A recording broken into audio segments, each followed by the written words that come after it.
लोकसभेला भाजपला पाठिंबा देतात आणि महिनाभरात स्वबळावर लढण्याचा नारा देतात। काही लोक करतात एक बोलतात एक। संजय राऊतांचा राज ठाकरेंना टोला। पुण्यातील पूरस्थितीवरून सत्ताधाऱ्यांमध्येच विसंवाद। पुराला जलसंपदा विभाग जबाबदार असल्याचा मोहोळ यांचा आरोप। तर जलसंपदा विभागाची कोणतीही चूक नाही, चंद्रकांत पाटलांचं वक्तव्य। आमदार अपात्रतेसंदर्भात भरत गोगावलेंची हायकोर्टात याचिका। याचिकेवर तातडीने सुनावणी घेत शिवसेना उद्धव बाळासाहेब ठाकरे पक्षाच्या आमदारांना अपात्र करण्याची मागणी।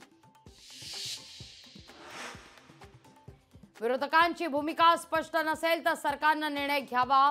मनोज जरांगेंची विरोधकांवर टीका। पुण्यात पुरामुळे झालेल्या नुकसानीचे पंचनामे होणार। पालकमंत्री अजित पवार यांच्या निर्देशानंतर प्रशासनाची लगबग। महाराष्ट्रासह गुजरात, कर्नाटक आणि पश्चिम बंगाल तसंच तेलंगणातील पूरस्थिती नियंत्रणात आणण्याकरता खास पॅनलची निर्मिती।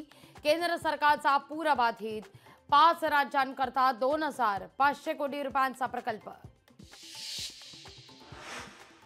कोल्हापूर सांगलीत महापुराचा धोका कायम। कोयना राधानगरीतील विसर्गामुळे पंचगंगा कृष्णा नदी धोक्याच्या पातळीवर। ऑलिम्पिक स्पर्धेला आजपासून सुरुवात। पॅरिसच्या सीन नदीपात्रात रंगणार उद्घाटन सोहळा। 128 वर्षात पहिल्यांदाच स्टेडियम बाहेर रंगणार सोहळा। आणि महिला आशिया कप T20 स्पर्धेच्या सेमीफायनलमध्ये भारत आणि बांगलादेश आमने सामने।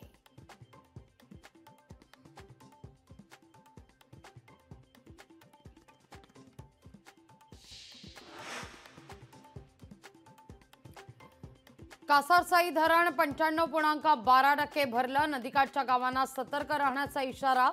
धरणातून 4500 क्युसेक्सनं विसर्ग। पुण्याच्या धरणामधील पाणीपातळीत मोठी वाढ। खडकवासला धरण साखळी क्षेत्रात 82% पाणी साठा। सातारा जिल्ह्यात पावसाची संततधार। जावळी तालुक्यात विक्रमी पावसाची नोंद। तर पाटण, जावळी आणि महाबळेश्वरमधील 700 कुटुंब स्थलांतरित।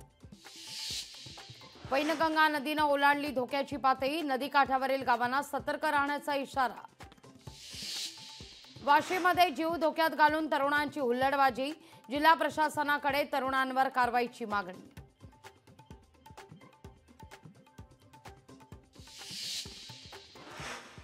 रायगड जिल्ह्याच्या सगळ्याच भागातील पूर ओसरला। सावित्री, अंबा, कुंडलिका नद्यांच्या पाणी पातळीत घट।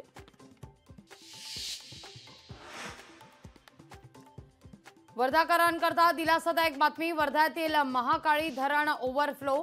धरणातून धाम नदीत विसर्ग सुरू। नांदेड जिल्ह्यात गेल्या 2 दिवसांपासून संततधार पावसामुळे आसना नदी ओव्हरफ्लो। छत्रपती संभाजीनगर दौऱ्यावर शरद पवार। विधानसभा निवडणुकांच्या पार्श्वभूमीवर दौरा महत्त्वाचा। जालना शहरात शिक्षणाकरता विद्यार्थ्यांची कसरत। गांधीनगर भागातील उर्दू स्कूलच्या रस्त्यावर पाणीच पाणी।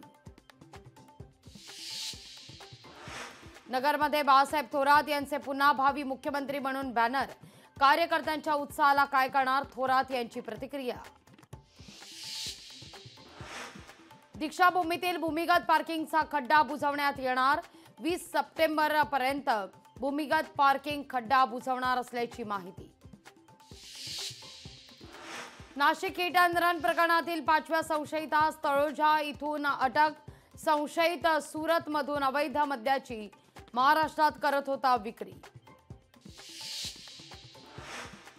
केंद्र सरकार भूतानमधून बटाटा आयात करण्याची चिन्ह।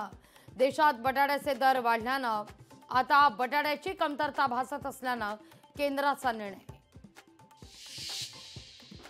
शाळांमध्ये तिथी भोजन उपक्रम राबवण्याकरता दानशूर व्यक्ती शोधण्याचं शिक्षण संचालकांचे आदेश। तर दानशूर व्यक्ती न मिळाल्यास स्नेहभोजनाचा खर्च मुख्याध्यापक आणि शिक्षकांनाच करावा लागणार। ऐतिहासिक घोडबंदर किल्ला भाडेतत्वावर देण्याचा ठराव अखेर महापालिकेकडून रद्द. नजरचुकीने ठराव झाल्याचं सांगत आयुक्तांकडून दिलगिरी व्यक्त. लोकशाही मराठी ऐका, पहा, जागरूक रहा.